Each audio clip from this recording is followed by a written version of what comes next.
Yamuna express way पर वाहनों के लिए अधिकतम गति सीमा 75 किलोमीटर प्रति घंटा तय की गई है और दो गाड़ियों के बीच में कम से कम 70 मीटर की दूरी रखना जरूरी है। लेकिन अधिकांश चालक इन नियमों का पालन नहीं कर रहे हैं। सर्दियों में कोहरे के कारण दृश्यता कई बार लगभग शून्य हो जाती है, जिससे टक्कर और वाहनों के पलटने की घटनाएं लगातार बढ़ रही हैं। सरकारी आंकड़ों के मुताबिक साल 2017 में 763 दुर्घटनाओं में 146 लोगों की जान गई थी। साल 2018 में 659 हादसों में 111 मौतें हुई। साल 2019 में 560 दुर्घटनाओं में 195 लोगों की जान चली गई थी। वहीं साल 2020 में 509 हादसों में 122 मौतें दर्ज की गई थी। साल 2021 में 424 दुर्घटनाओं में 136 लोगों की जान चली गई थी। इसके अलावा साल 2022 में 303 हादसों में 106 लोगों की मौत हुई थी। साल 2023 में 411 दुर्घटनाओं में 95 मौतें हुई और वहीं साल 2024 में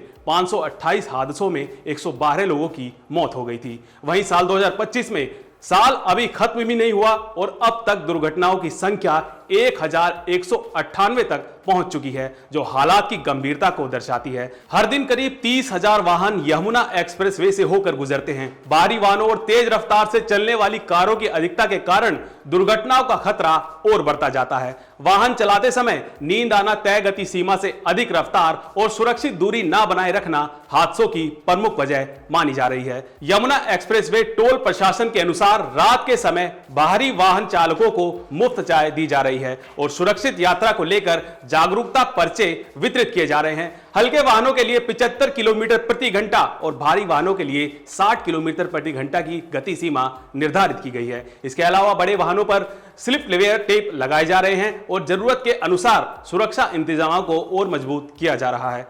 नोएडा इंटरनेशनल एयरपोर्ट जेवर के चालू होने के बाद यमुना एक्सप्रेसवे पर ट्रैफिक का दबाव और बढ़ने की आशंका है। ऐसे में यदि चालक नियमों का पालन नहीं करते हैं तो दुर्घटनाओं का खतरा और गंभीर हो सकता है। विशेषज्ञों का मानना है कि सुरक्षित दूरी बनाए रखना और तय गति सीमा का सख्ती से पालन करना ही हादसों को रोकने का सबसे प्रभावी उपाय है। अन्यथा यमुना एक्सप्रेसवे पर दुर्घटनाओं का यह सिलसिला जारी रह सकता है। ऐसी ही तमाम बड़ी खबरों के लिए देखते रहिए NBC भारत।